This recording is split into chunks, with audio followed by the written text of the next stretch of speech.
Bon, bonjour à tous, bienvenue dans cette vidéo un peu spéciale. On a voulu faire une vidéo Q&A dans laquelle je vais répondre à toutes les questions que j'ai reçues pour fêter les 30 000 abonnés. Donc déjà merci, franchement je suis très très très heureux d'avoir atteint ce chiffre. C'est une fierté, je suis très content que autant de gens s'intéressent et suivent le podcast. Et donc voilà, on a voulu fêter un petit peu ce milestone en répondant à des questions. J'ai mis un formulaire sur tous les réseaux sociaux dans lequel je demandais un petit peu si vous aviez des questions. J'en ai reçu beaucoup. Je ne vais pas pouvoir tout couvrir, mais je vais essayer de répondre à un maximum de questions aujourd'hui. Autant sur le podcast, sur d'autres sujets. Vraiment, c'est assez large. Donc voilà, pour ceux que ça intéresse, allons-y. La première question que j'ai reçue, c'est une question de Slema qui demande quel a été le déclic pour commencer le podcast. D'abord, le déclic, c'était en 2024. Je pense que c'est venu de trois choses. C'était un moment qui était le bon et qui est venu de plusieurs éléments, je pense. Euh, D'abord, il faut savoir que je suis allé étudier en France en 2015, après le bac. J'ai fait mes études en France, j'ai commencé à travailler en France. Et donc, en 2024, ça faisait 9 ans, presque 10 ans que j'habitais en France.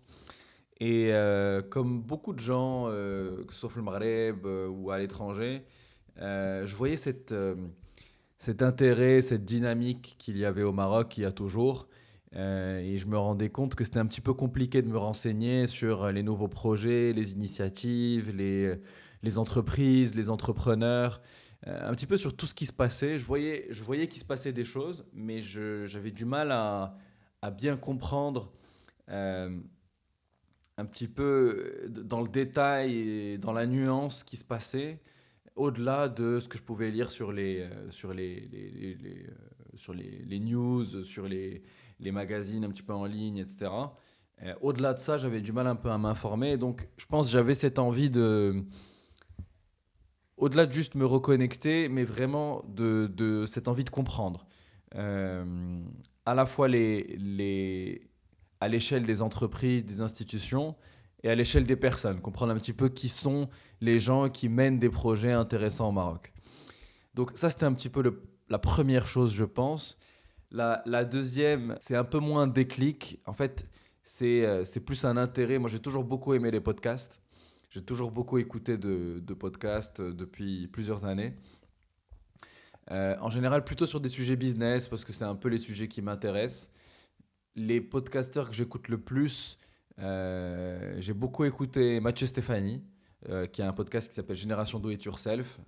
Plutôt, plutôt les entrepreneurs français, mais il a des gens un petit peu de partout dans le monde, surtout actuellement. Il a de plus en plus de gens internationaux, américains, anglais, etc. Et le podcast, il y a un podcasteur anglais qui s'appelle Chris Williamson, qui a un podcast qui s'appelle Modern Wisdom, que je trouve excellent aussi, qui est maintenant, je crois qu'il est allé aux États-Unis, mais en tout cas, il a des podcasts excellents. Et que ce soit ces deux podcasteurs-là ou d'autres, j'ai beaucoup écouté de podcasts ces dernières années. Je pense que c'est un format euh, qui permet vraiment d'apprendre des choses, qui est sur le temps long, donc qui est très authentique. Euh, En tout cas, le type de podcast que j'aime, c'est des podcasts un peu naturels, c'est-à-dire une conversation euh, et en même temps qu'on apprenne un maximum de choses sur un petit peu pourquoi cette personne-là a fait ses choix, euh, comprendre son secteur, comprendre ce qu'elle fait. Et voilà, je trouve que dans un podcast de 1 heure ou 2 heures, on en ressort toujours soit avec une perspective différente, parce que ces gens-là, ils vivent leur vie d'une manière qui est différente de la nôtre, euh, soit avec des apprentissages précis sur un domaine qu'on connaît pas forcément. Et peut-être qu'on rentrera pas dans ce domaine, qu'on va pas exercer cette activité-là. C'est pas grave parce que je pense que c'est intéressant d'avoir des points de vue, d'avoir des manières de réfléchir de plein de personnes différentes, de plein de domaines différents. Et ça se rajoute un petit peu à notre compréhension du monde. Et d'une manière indirecte, je pense que ça peut nous ouvrir l'esprit ou nous aider sur nous, notre quotidien, nous, nos sujets. Donc voilà. Deuxième chose, c'est que j'adore les podcasts. Et troisième élément, je pense, qui a fait le déclic, c'était un moment aussi de transition. J'avais fait avant ça 4 ans en finance, donc en M&A, en fusion-acquisition. Donc je conseillais des entreprises qui voulaient soit acheter une entreprise, soit céder une entreprise. Et au bout de 3 4 ans dans cette activité-là, j'avais envie d'autre chose. Et donc, j'avais commencé un petit peu à réfléchir à ce que je pouvais faire. Et ce qui était intéressant, c'est que au final, du fait de ces trois éléments-là, je me suis dit pourquoi pas me lancer. Et je l'ai fait complètement, comment dire, d'abord sur le côté, en parallèle de mon métier, et aussi sans attente. C'est-à-dire que je me disais, probablement personne ne va écouter, enfin pas personne, mais quelques dizaines de personnes autour de moi, ou des gens qui vont tomber sur ça, ou ma famille, ou des amis, ou voilà, ou peut-être au maximum des quelques centaines de personnes, mais j'aurais jamais cru que beaucoup plus de gens s'intéressent et regardent le podcast. Donc, j'étais le premier surpris, mais voilà, ça a motivé ensuite à continuer à améliorer les choses et à avoir un rendu de plus en plus quali, quoi, on va dire.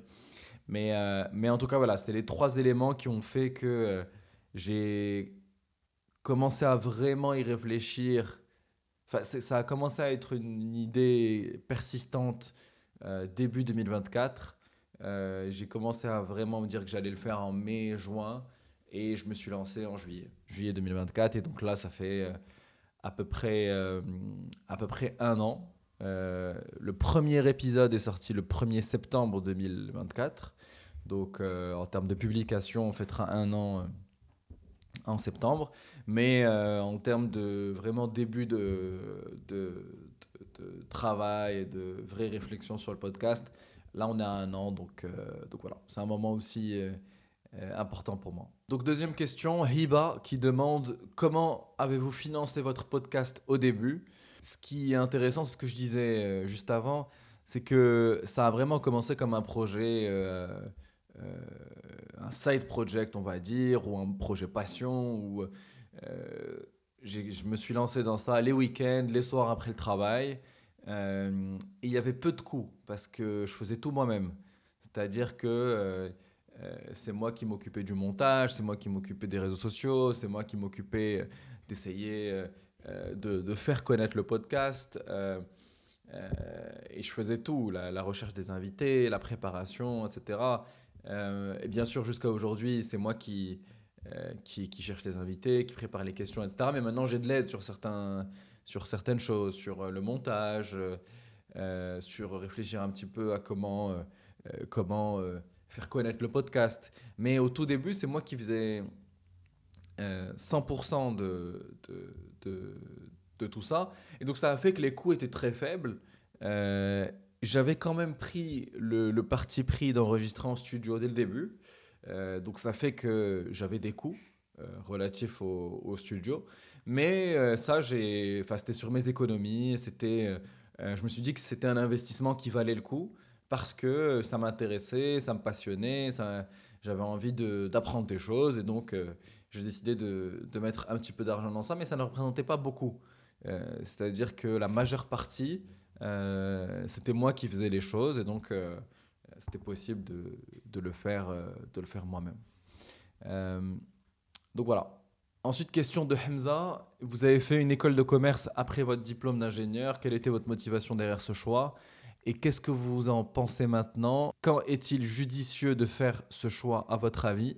Merci d'avance pour votre réponse. Bon, d'abord, c'est très subjectif, c'est très contextuel. Ça dépend vraiment de la situation de chacun. J'aurais du mal à donner un conseil un peu général. Moi, je vais parler de mon expérience personnelle. Moi, j'ai fait un bac scientifique. J'ai plutôt initialement un parcours plutôt scientifique. Donc, j'ai fait une classe prépa scientifique. Probablement parce que c'était un parcours classique autour de moi, etc. Je pense que j'ai été encouragé à le faire. Et étant donné que j'aimais les sciences, pour moi, c'était logique. Donc, je suis allé en prépa, j'ai fait une école d'ingénieur. J'ai fait une école d'ingénieur. C'était une expérience très intéressante d'un point de vue études, intérêt. J'ai pu aller plus loin qu'en prépa sur certains sujets. Mais j'ai vite compris que j'avais pas envie de travailler en tant qu'ingénieur dans un grand groupe ou autre. Et d'ailleurs, en parallèle de mon école d'ingénieur, j'avais créé une start-up. Donc, j'avais créé une start-up avec un ami d'enfance qui s'appelle Karim. À l'époque, on faisait des chatbots. C'était en 2018. Donc, les chatbots, c'est un petit peu. Aujourd'hui, ça a été démocratisé avec l'IA, c'est-à-dire c'est tous ces outils un peu conversationnels qui nous répondent automatiquement, comme un chat GPT. Bien sûr, ça fonctionnait pas aussi bien, mais on faisait des chatbots et on essayait de faire des chatbots pour des institutions publiques en France, pour leur permettre de communiquer un peu avec les gens et de répondre facilement aux questions. Donc, pourquoi je parle de ça? Parce que j'avais vite compris que j'avais plutôt envie de m'intéresser à des sujets plus business et un peu moins d'ingénierie un peu plus classique.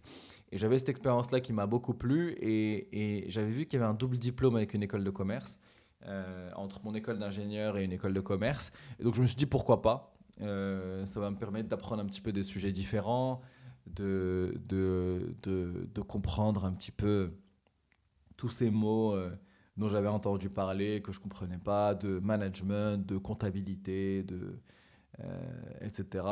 Est-ce que c'est nécessaire pour faire du business? Je ne sais pas. Peut-être qu'on peut apprendre sur le tas. En tout cas, moi, c'est une expérience qui m'a plu. J'ai rencontré des gens aussi un petit peu différents. Ça m'a ouvert l'esprit sur des sujets, sur un état d'esprit un peu différent. Donc ça m'a beaucoup plu. Après, j'ai pas d'avis ou de conseil général. Euh, je pense que avec une école d'ingénieur, la plupart du temps, si on sait ce qu'on veut faire, on peut y arriver. Pareil avec une école de commerce. La plupart, la plupart des carrières sont possibles. Et après, c'est très dépendant de la situation de chacun. Donc, compliqué un peu de donner un conseil, mais en tout cas, voilà moi ma perspective. Question de Oumaima. Quel est votre parcours professionnel? Je trouve que vous posez des questions très pertinentes. Excellent podcast, by the way. Déjà, merci beaucoup, Oumaima.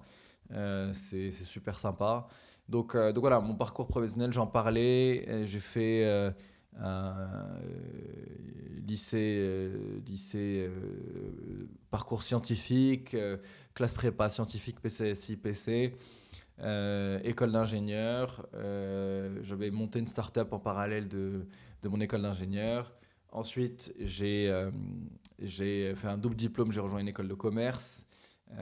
Ça m'a un petit peu intéressé à des sujets plus business et je me suis intéressé à la finance à ce moment-là.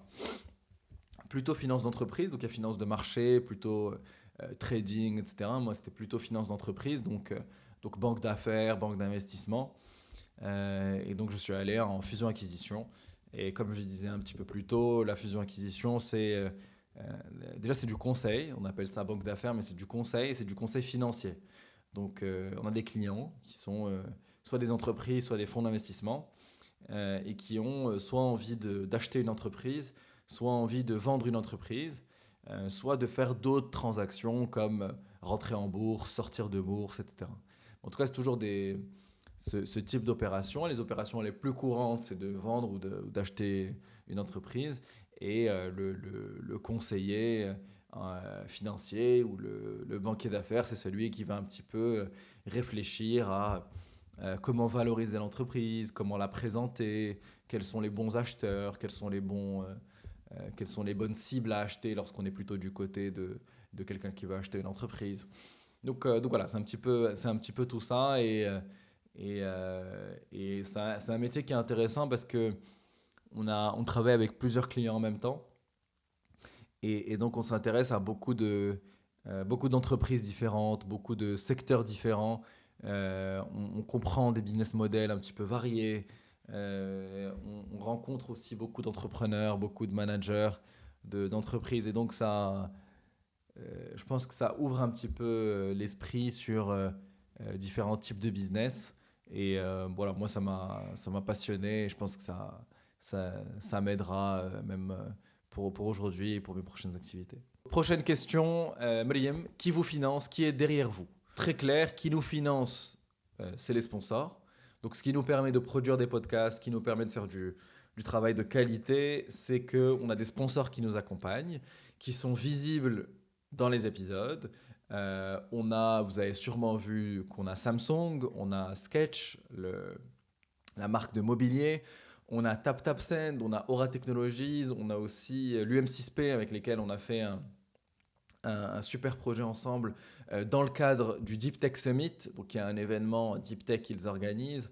Donc on a un certain nombre de sponsors qui nous accompagnent et c'est notre source de financement qui est visible dans les podcasts. Donc la deuxième partie de la question, c'est qui est derrière vous. Donc, bah, soit on peut dire que personne n'est derrière nous, parce que personne ne nous finance à part nos sponsors. C'est notre unique source de financement, pour l'instant en tout cas.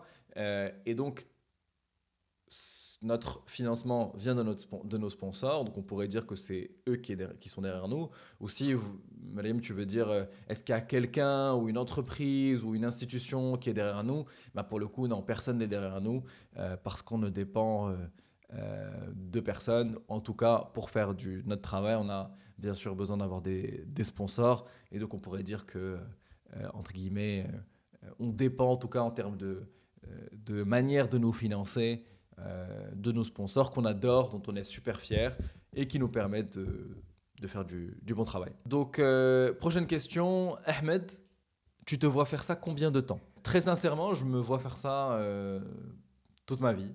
Euh, Dans le sens où, en fait, quand tu réfléchis à ce que c'est le podcast de manière très simple, c'est discuter avec des gens intéressants et leur poser des questions. Euh, le podcast, c'est essentiellement ça. Et est-ce que je pourrais rencontrer des gens intéressants, leur poser des questions, aller au bout de ma curiosité, apprendre des choses? Ouais, ça, je pourrais faire ça toute ma vie. Moi, ça m'a toujours passionné de comprendre les parcours des gens, de comprendre leur secteur. Je m'intéresse à beaucoup de choses différentes. Euh, et ça me passionne de faire des podcasts, ça me passionne de comprendre les parcours de toutes ces personnes-là. Donc, je pourrais faire ça. En tout cas, pour l'instant, je ne vois pas pourquoi j'arrêterais. Euh, et donc voilà. Et l'autre chose qui est intéressante, c'est que justement, j'ai commencé le podcast en me disant que j'avais pas d'attente. J'aurais, je- J'aurais continué à faire des podcasts jusqu'à aujourd'hui si 10 personnes écoutaient. Et s'il y avait moins de gens qui écoutaient le podcast, je continuerai. Bien sûr, j'espère que de plus en plus de gens vont écouter le podcast euh, et voilà, on essaie de faire du bon travail pour que ça intéresse aussi les gens, etc. Mais, euh, mais honnêtement, je le ferai si les gens n'écoutaient pas. Parce que, parce que ça me passionne, parce que ça m'intéresse. Et je pense, pour revenir à ce que je disais, sur le fait que j'ai commencé en me disant que euh, peut-être qu'il n'y aurait pas tant de gens que ça qui nous écoutent. Et c'est peut-être, je me suis rendu compte ensuite que c'est peut-être une bonne manière de commencer un projet en général.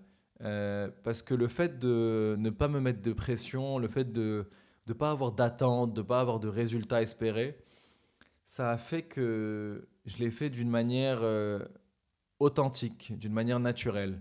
Et je continue à le faire d'une manière authentique, c'est-à-dire que euh, euh, j'essaye de faire quelque chose qui m'intéresse, que j'aurais moins envie d'écouter, d'avoir les conversations que j'aurais eu envie d'avoir, entre guillemets, s'il n'y avait pas de caméra, même si s'il n'y avait pas le podcast, c'est plus compliqué de discuter avec ces personnes-là que j'ai sur le podcast. Mais en tout cas, euh, j'essaye d'avoir des conversations que j'aurais aimé avoir en dehors du podcast. Et, euh, et je pense que c'est une bonne manière de se lancer dans un projet. Parce que soit ça fonctionne, et entre guillemets, ça fonctionne. Parce que quand on dit ça fonctionne, on pense à des chiffres, à l'audience, etc. Mais en réalité, on pourrait dire que ça fonctionne, entre guillemets, juste si on apprend des choses, qu'on rencontre des gens intéressants. Donc dans tous les cas, ça aurait fonctionné. Mais ce que je veux dire, c'est que le faire dans tous les cas, sans préconception, c'est assez libérateur et ça permet, je pense, parfois de le faire encore mieux. Donc c'est ça qui est intéressant. Alors, prochaine question, Hamza, c'est quoi votre principal intérêt derrière ce podcast? Bah, je pense que mon intérêt numéro un, c'est d'apprendre. Si je parle d'intérêt un petit peu personnel, mon intérêt, c'est d'apprendre. Je pense que c'est vraiment le point le plus important parce que j'essaie de discuter avec des gens qui sont les meilleurs dans leur domaine, de comprendre comment ils ont fait leur choix, de comprendre comment ils font leur métier, de comprendre qu'est-ce qu'ils font de mieux que moi, que nous. Et donc, voilà, de ce point de vue-là, c'est génial. Le deuxième point, c'est un petit peu de satisfaire ma curiosité. Je pense que moi, j'ai une curiosité un petit peu de... Enfin, je m'intéresse à beaucoup de sujets différents. Et je trouve ça génial de faire du podcast et de pouvoir, mardi, m'intéresser je sais pas, un groupe industriel et jeudi, de faire un podcast avec plutôt une start-up. Euh, et peut-être la semaine d'après avec quelqu'un dans le monde associatif, je sais pas. Mais voilà, je pense que c'est génial pour satisfaire la curiosité, rencontrer des gens intéressants. Je pense que le troisième point, c'est que euh, euh, le fait de rencontrer, d'écouter euh, des gens brillants ou qui sont au sommet de leur domaine, je pense que ça rend ambitieux, ça donne envie de se dépasser parce que ça augmente la barre. C'est-à-dire que, et ça a toujours été, ça a été aussi une raison pour laquelle j'écoutais des podcasts, c'est que euh, lorsqu'on écoute une discussion pendant 2 heures euh, de quelqu'un qui est brillant, euh, ça augmente un petit peu la barre de ce qui est possible et de ce qu'on peut faire. Peut-être qu'on n'arrivera pas à faire des choses aussi incroyables que cette personne-là qu'on écoute. Euh, mais en tout cas, je pense que chacun, ça augmente un petit peu notre barre et nos objectifs et ce qui est possible. Euh, et je pense dans le fait de pouvoir se développer, de faire des choses intéressantes, il y a le fait de le faire, mais avant ça, il y a le fait de juste imaginer ça dans son univers des possibles, se dire que ce chemin-là est possible et se dire qu'on peut y arriver. Donc, pour cette partie-là, personnellement, le fait d'écouter des podcasts, ça m'a toujours aidé à faire ça. Le fait de faire des podcasts, de rencontrer ces gens-là, ça me permet de les comprendre, de les rencontrer, donc d'augmenter justement ma barre. Et j'espère que des gens qui nous écoutent, lorsqu'ils vont écouter les gens que je reçois, ils vont aussi peut-être être inspirés ou avoir envie de faire des nouvelles choses. Euh, voilà un petit peu pour répondre à cette question. Je pense que pour mon intérêt personnel, entre guillemets, c'est ça, c'est d'apprendre, c'est de satisfaire ma curiosité, c'est de rencontrer des gens intéressants, c'est de partager leur parcours. Et voilà, voilà un petit peu ma réponse. Question de Smaïl, quels sont tes critères pour choisir tes invités? Le critère, il est super simple. Moi, ce que j'essaie de faire, c'est d'inviter des gens à qui j'ai naturellement envie de parler, qui m'intéressent. J'essaie de créer les podcasts que j'aurais envie d'écouter. Et donc, mon critère est très simple, c'est d'avoir des gens intéressants qui font des choses ambitieuses, intéressantes et en lien avec le Maroc. Euh, Comme je disais tout à l'heure, moi je pense que on est dans un moment hyper intéressant où il y a une dynamique très importante pour le Maroc. Je pense que les prochaines années vont être des années avec beaucoup de dynamisme, de développement, etc. Et j'ai envie de rencontrer les Marocains qui participent à cette dynamique-là, qui participent à ce développement-là, qui mènent des projets intéressants. Et c'est autant, comme je disais, des gens qui participent à cette dynamique, qui sont basés au Maroc, mais y compris des Marocains qui sont dans d'autres pays, qui sont à l'étranger, qui font partie de la diaspora. Je pense qu'ils sont aussi intéressants, ils peuvent aussi apporter leur expertise, etc. Et donc voilà, de manière très simple, c'est Si j'ai lu quelque chose sur un entrepreneur, un dirigeant qui m'a intéressé, j'essaye de trouver un contact, de le contacter. Si j'ai rencontré quelqu'un qui connaît quelqu'un qui pourrait venir sur le podcast ou quelqu'un directement qui pourrait être un invité, je lui propose. Et donc, ça se fait de manière organique comme ça. Euh, et parfois aussi, c'est des invités qui présentent des invités ou qui donnent des idées. Donc, je leur pose toujours la question. Parfois, c'est aussi un domaine qui m'intéresse à un moment spécifique où j'ai envie de comprendre un domaine. Et donc, je me dis quelle personne je pourrais inviter pour comprendre ce domaine-là. Donc voilà, un petit peu les critères. Mais j'essaie de simplifier ça et juste de me dire quelle personne j'aurais moins envie d'écouter dans un podcast. Ok, prochaine question. Samy, à quand un épisode hors série où tu parles un peu plus de toi et de tes objectifs avec Next Wave? Je pense que là, avec les questions que j'ai reçues, il y a quelques questions qui sont reliées à ça, auxquelles je réponds aujourd'hui. Donc je pense que j'ai un peu parlé de mon parcours. Les objectifs avec Next Wave, c'est ce que je disais. Moi, mon objectif, c'est de créer le podcast dans lequel on écoute ceux qui font le Maroc de demain, ceux qui participent au développement du Maroc, les Marocains qui font des choses intéressantes, ambitieuses, à la fois au Maroc, à l'étranger, partout dans le monde, qui soient impliqués sur des projets au Maroc ou pas. En tout cas, le but, c'est voilà, c'est d'avoir des conversations intéressantes, c'est de développer au maximum et de faire connaître au maximum ce podcast pour partager ces parcours-là avec un maximum de personnes. Donc oui, voilà, c'est un petit peu l'objectif. Continuer à amener des invités exceptionnels. Question de Obeid, pourquoi ne pas faire le podcast en arabe? Alors pour l'instant, le podcast, il est pas mal en français. Un petit peu de Delija dans les épisodes, pas mal en français, parfois en anglais. On a fait un épisode en anglais il y a 1 ou 2 mois. D'ailleurs, c'était une première pour moi. C'était un petit peu spécial, mais au final, c'était une super expérience. On se fixe aucune limite sur la langue. Ce qui est intéressant, c'est que là, cet épisode, je l'enregistre le 14 juillet 2025. Il va sortir le 15 juillet 2025. Et la semaine prochaine, on sort le premier épisode qui est 100% en arabe. Il va être 100% en Dalija, ça va être avec Mustafa Swinga, qui est un créateur de contenu, entrepreneur, artiste, qui est incroyable. Et pour le coup, on fait le podcast 100% en Dalija. Donc il y a aucune limite sur la langue. C'est vrai qu'on l'a plutôt fait en français au début, mais il pourra être en arabe, il pourra être en anglais, il pourra être en français toujours. On n'a pas de limite. Moi, pour moi, le plus important, c'est de le faire dans la langue dans laquelle l'invité est le plus à l'aise. C'est l'invité qui nous parle de son parcours, qui nous parle de son, euh, de ce qu'il sait faire, de ce qu'il a fait.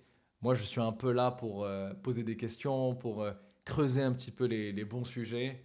Peut-être parfois donner ma perspective ou mon avis, mais c'est plus aussi pour, euh, pour comprendre la perspective des invités. Euh, mais moi, mon but, c'est de poser peut-être les questions que les gens qui écoutent auraient envie de poser. Euh, et donc, le plus important en termes de langue, c'est de faire la langue dans laquelle l'invité a envie de discuter. Et souvent, les invités sont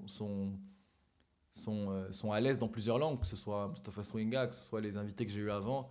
Euh, on aurait pu le faire en français, comme en arabe, comme souvent aussi en anglais. Mais voilà, je pense qu'il n'y a pas trop de, il y a pas de règles sur la langue. Prochaine question, Mustapha. Bonjour, possible de faire un podcast avec un spécialiste de la cybersécurité et les potentielles opportunités de ce domaine au Maroc. Merci pour les efforts fournis et la qualité des interviews que nous regardons dans vos podcasts. D'abord, merci beaucoup Mustapha pour ces gentils mots. C'est super sympa. C'est motivant pour la suite, merci. Podcast sur la cybersécurité, on va avoir un podcast sur la cybersécurité bientôt. Alors ça, c'est une question c'est intéressant, qui est arrivée plusieurs fois. En tout cas, je pense au moins 2 fois. Donc désolé, je ne répondrai pas à l'autre question, mais c'était un peu une question proche.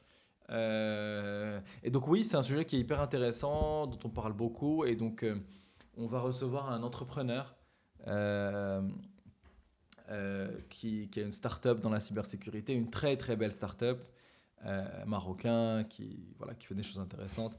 Et donc on va enregistrer dans les prochaines semaines et on va sortir l'épisode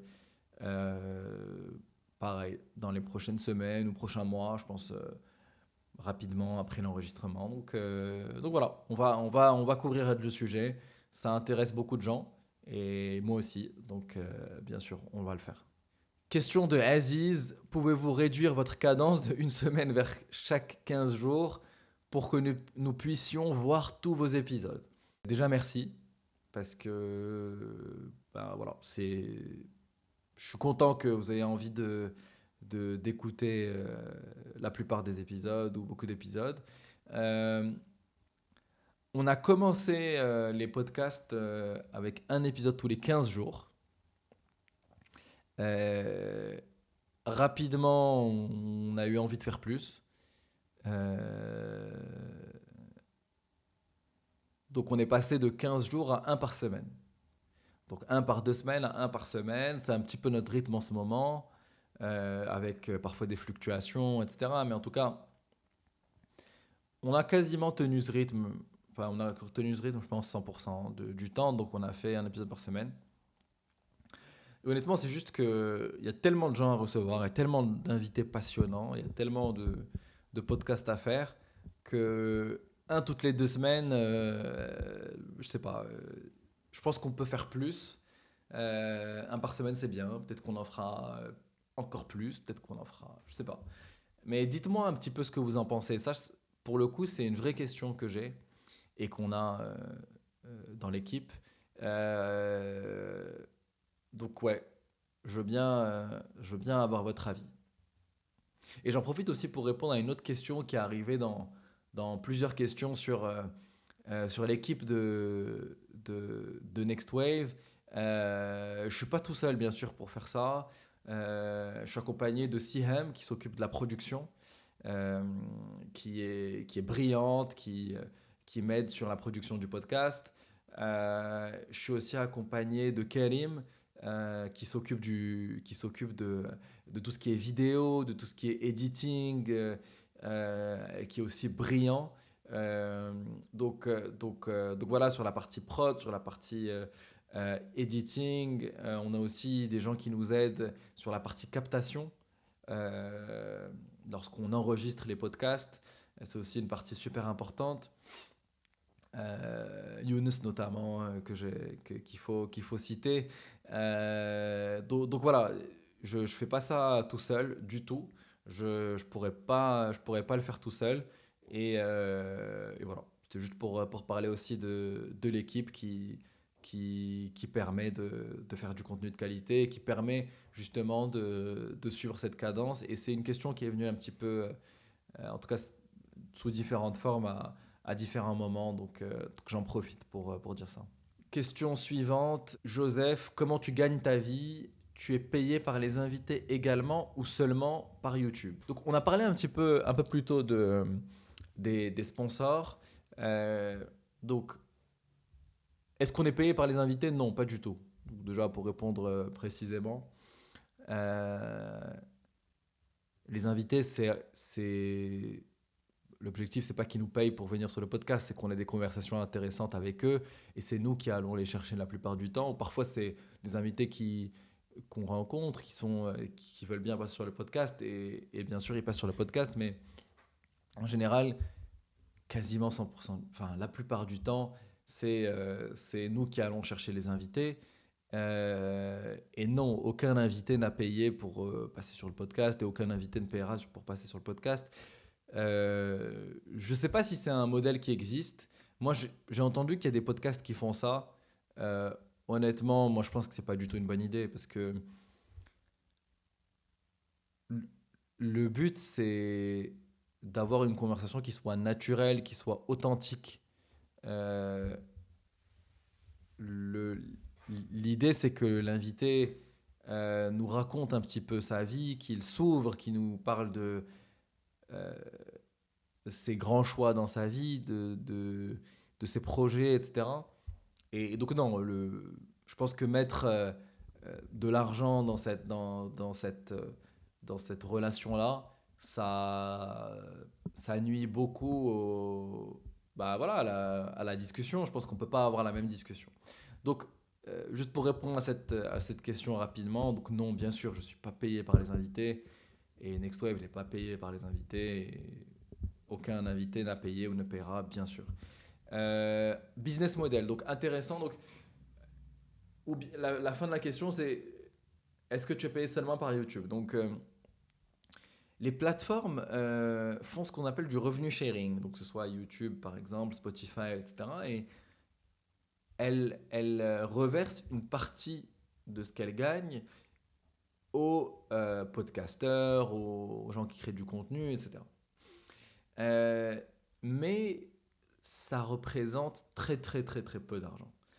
Par exemple, pour un podcast qui fait quelques centaines de milliers d'écoutes et de vues par mois, c'est-à-dire c'est ce qu'on fait nous, ce n'est que quelques centaines d'euros ou de dollars par mois. Donc c'est très très peu. Euh, et ça représente euh, une très petite partie de nos coûts de production, etc. Donc non, YouTube, c'est pas une partie importante de ce qu'on gagne. Euh, et d'ailleurs, on n'a pas activé les publicités sur YouTube. Donc, on l'avait fait un moment pour tester, regarder un petit peu comment ça fonctionnait. Mais le fait d'activer les publicités sur YouTube, ça coupe un peu la vidéo parce qu'ils mettent plusieurs publicités au fur et à mesure de la vidéo. Et donc, que vous écoutiez ou que vous regardiez, bah, moi, je trouve que ça nuit un peu à l'expérience. Euh, et donc, voilà. Là, pour le coup, on l'a enlevé. J'ai lu que YouTube avait le droit, même si on l'a enlevé, de mettre des pubs. Donc, peut-être que parfois, vous voyez des pubs. Et d'ailleurs, écrivez-moi en commentaire si vous voyez des pubs, ça m'intéresse. Mais normalement, vous ne devriez pas en voir. Euh, donc voilà, donc YouTube, enfin voilà, on gagne pas d'argent avec YouTube, avec les plateformes. Euh, on se finance avec nos sponsors qui apparaissent sur les épisodes. Et on nous a contactés pour aider ou faire des choses sur des événements. Donc on l'a fait par exemple avec le M6P dans le cadre du Deep Tech Summit. Donc par exemple, on va pouvoir, je sais pas, si on a des idées d'invités qu'on a envie d'avoir sur le podcast et qui sont euh, présents lors de cet événement-là, on va pouvoir enregistrer le podcast pas en studio, mais pendant l'événement. On peut aussi faire comme des podcasts, mais en live, c'est-à-dire devant une audience, où je peux modérer une discussion dans un événement. Donc, il y a cette partie-là aussi autour des événements qui parfois peut permettre de financer le podcast, mais voilà, pas les plateformes en tout cas. Who is your dream guest? Honnêtement, il y en a plein. Il y en a plein. Euh, Au Maroc, il y a tellement d'entrepreneurs, tellement de dirigeants qui ont fait des choses incroyables que j'aimerais recevoir. Je sais pas, j'aurais du mal à en citer un, mais voilà, il y en a plein et vraiment, j'aimerais beaucoup avoir votre retour sur quelles sont les personnes que vous aimeriez avoir dans une discussion d'une heure, de 2 heures. J'aimerais vraiment beaucoup avoir votre avis, donc dites-moi, écrivez-moi. Voilà. Quelqu'un à l'international que j'aimerais recevoir, qui m'a beaucoup marqué par sa manière de penser, par ses réflexions, c'est Naval Ravikant. C'est un entrepreneur, un investisseur aussi, qui est fondateur de Angel List aux États-Unis, qui écrit des articles, qui fait des podcasts, qui fait des podcasts aussi où il parle de ses pensées, où il discute avec des gens, qui est très actif sur Twitter aussi. Et c'est quelqu'un vraiment, je pense, de brillant, qui est très intéressant. Voilà, donc ça c'est quelqu'un qui me passe par la tête et que j'aimerais beaucoup recevoir, mais honnêtement, il y en a plein. Question de Walid. Je suis un ingénieur en informatique et je veux faire du conseil. Est-ce que c'est possible de faire ça? Alors, il y avait deux, trois questions comme ça, un petit peu sur des cas particuliers. Honnêtement, voilà, moi, j'aurais du mal à donner un avis général parce que je pense que c'est très, très, très contextuel, c'est compliqué. Moi, j'aurais tendance à dire oui, parce que bien sûr, si tu es ingénieur, tu peux faire du conseil. Moi, je suis ingénieur de formation, j'ai fait de la finance et j'ai fait une école de commerce, mais je pense que si j'avais pas fait d'école de commerce, j'aurais pu aussi faire du conseil ou de la finance et beaucoup d'ingénieurs le font. Donc c'est possible. Est-ce que ce sera difficile? Peut-être. Peut-être que ce sera plus difficile que quelqu'un qui a fait le parcours exact, parfait pour faire du conseil, mais c'est pas grave. Peut-être qu'il faudra passer par un certain type de parcours, que ce sera en plusieurs étapes.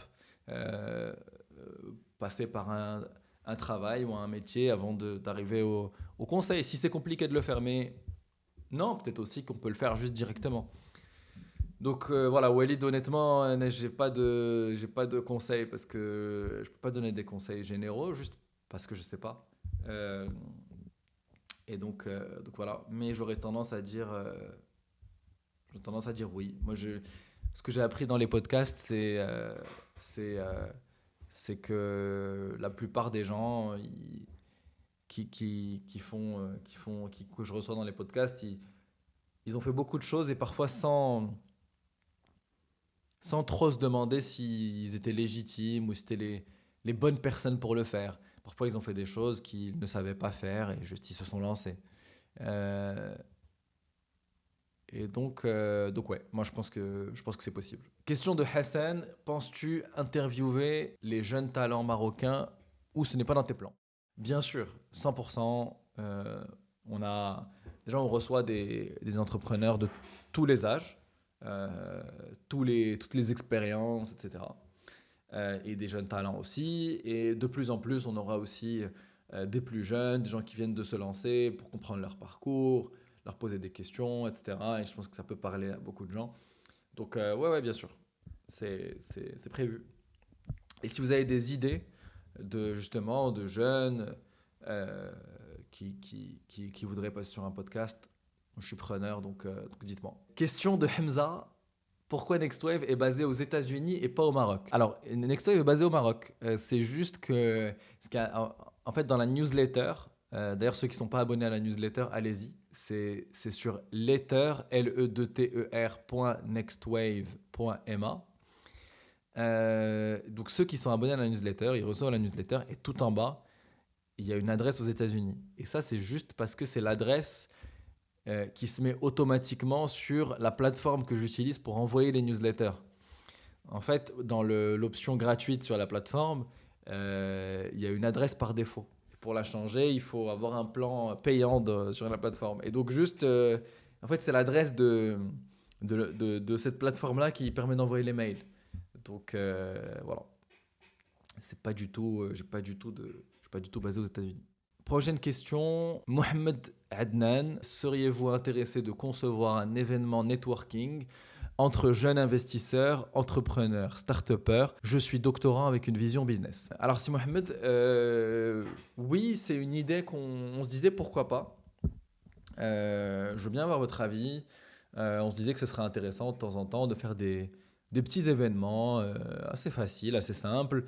Le format à voir, on sait pas trop, on n'a pas trop d'idées encore pour l'instant de format, mais on s'est dit que ce serait intéressant de faire des petits événements en présentiel pour se rencontrer, discuter, etc. Donc oui, bien sûr, on y pense. Alors entre jeunes investisseurs, entrepreneurs, start-upers, oui, voilà.